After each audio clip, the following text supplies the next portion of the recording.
to check and see if Mr. Jerome is up to visitors. Will you please tell him it's important? Okay, just wait here. Excuse me. Cheryl Stansbury's here to see Mr. Jerome. Oh, Victor, please let me tell Cheryl you can't see her because you're not feeling well. This is not the time for you to be dredging up ghosts from the past, all right? I don't have to dredge them up. They're always with me. Perhaps Miss Stansbury can help me put one to rest. I'll see her. Alone. Show Miss Stansbury in, Phil. Yes, sir. Sit. Come in. Come in, my dear. You may not remember me, Mr. Jerome. How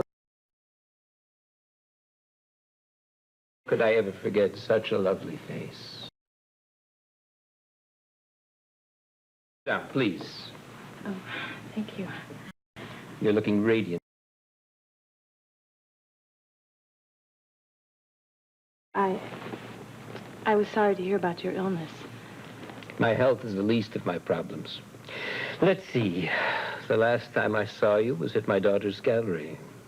And you were at the memorial service for my son, Julian. He was a wonderful man. I wanted to marry him. I know. You do? Of course.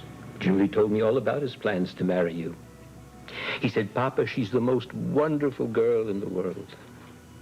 I couldn't have been happier. I was positively thrilled to think I would have you for a daughter-in-law. But it wasn't in the cards, was it? I loved him very much. He'll always be a part of me. Listen to me, my dear. You're a gorgeous young woman. You've pined away long enough. It's time to get on with your life. I've been trying to do that, and it hasn't been easy. That's why I'm here. How may I help?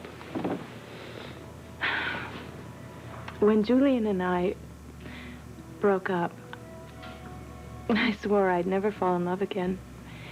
And it's taken me this long to prove myself wrong. You found someone.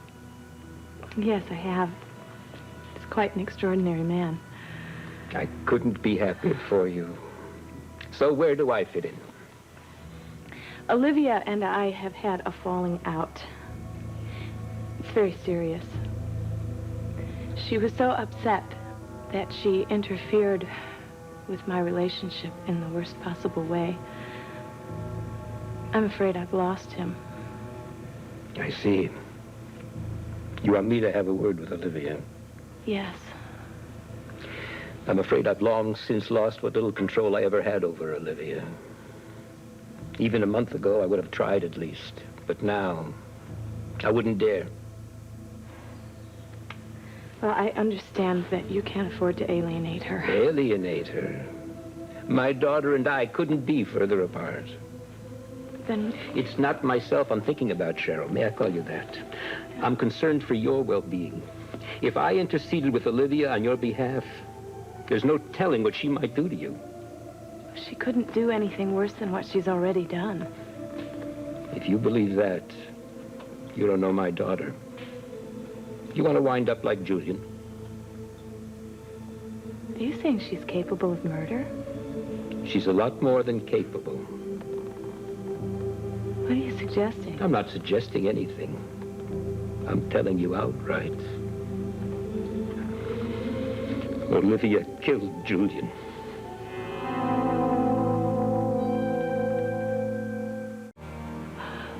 Oh, dear God. I'm sorry. I didn't mean to shock you. Can't be true. I would never make anything up like this. Not even Olivia. Imagine how I felt when I found out. To be told my own daughter murdered my son. Olivia actually killed Julian? No. No, not personally. She hired someone.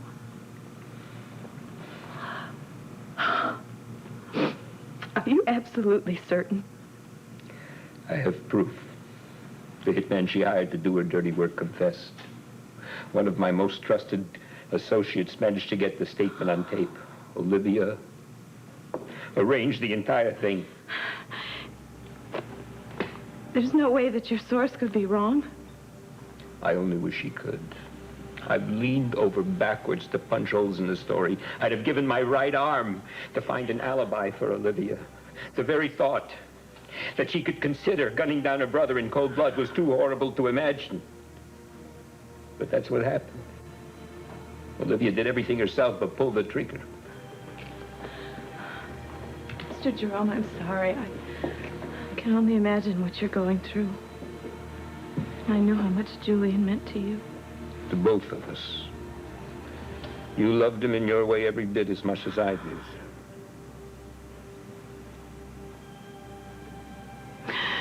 I feel so angry. So helpless. So do I. I dearly wish there was some way to pay Olivia back for all the misery that she's caused us. But as she herself said, I'm too old and weak to do battle with someone as ruthless and determined as she is. Besides, my life is over. But yours isn't. What do you mean? You couldn't stop Olivia from killing the man you loved. None of us could. But now that you know the truth, you can do something about it. What? You can make damn sure that she never again hurts anyone. How? What are you saying to me? Simply that if you chose to retaliate against Olivia, I would certainly understand. In fact, I'd applaud. No one could blame you. You have every right to take matters into your own hands. In fact, you've got a responsibility to yourself and to the man you once wanted to marry. A responsibility to do what? To see that justice is done. An eye for an eye. Olivia for Julian. I would hope, Cheryl, such a suggestion indicates the depth and bitterness of my grief.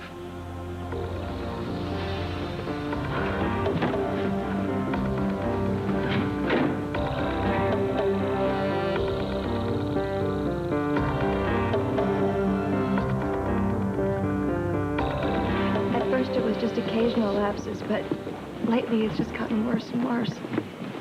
He rambles on about the strangest things, and he has these delusions. I'm afraid my father's losing his mind. Well, I just hope that we've caught this problem in time. I'll certainly set up Victor for a CAT scan and several psychological tests. He should tell us exactly what's going on. Thank you so much, Dr. Addison. Please don't say anything to my father about it yet, though. He's a very proud man, and he'd be furious if he thought I'd come to you for help. I see. Then it'll be our secret. Now, I really have to be going. I've got some other patients to see, but don't worry. I'll give you a call once we set up the test. Thank you. Nurse Dana, please call admission. Nurse Dana, please call admission.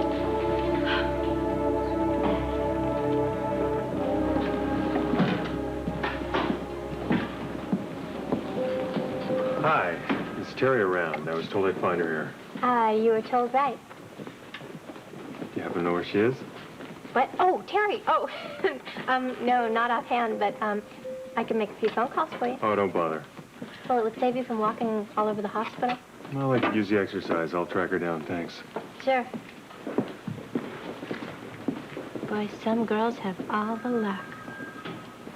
Dr. Marco, please call the lab. Dr. Marco, please call the lab. Hi. Hi. So you pick up the babies? Why, as a matter of fact, it is. And if you will hand me your invoice, I'll check and see if yours has arrived yet. I hope it hasn't. They said I had another 7 months. Oh, well, we have express service for special customers. It's okay. I don't want it now, okay? Okay, fine. Why are you here so early? I got an appointment at 1 o'clock with Dr. Collins. I don't think So, Dr. Richard I Bond. just looked. Please contact the fifth floor You sure? nurse station. Yeah, I think I am sure. Let me check. Please contact Yep. the fifth floor nurse 2 o'clock. station. How did I do that? Do you think you could ask her whether she can see me early? It's just that I have to pick Robin up at 2:30. Dr. Collins just went out to lunch. She said she might as well take advantage of a free hour. Oh, no. I'll call Robert. He might be able to pick her up if I get delayed. Okay, thank you.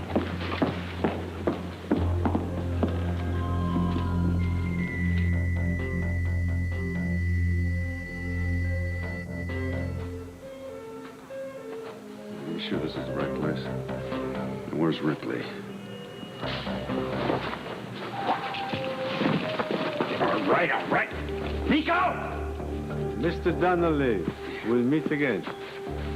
If I'd known this was going to be a party, General, I would have brought a date. These men are immigration officials. They're going to put you on the next plane back to the United States. Yeah, sure. Not without me, they're not. How could you, Father? Go, the two of you. You're no longer needed.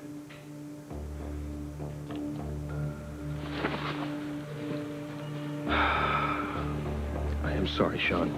You're gonna have to forgive my father. He has a tendency to overdo things sometimes. I'm dying to talk to you. With or without the General's permission. I was hoping you'd say that. When you hear my story, you're gonna understand why it was so important we get together right away. Colton Shore did not kill Frisco Jones. What?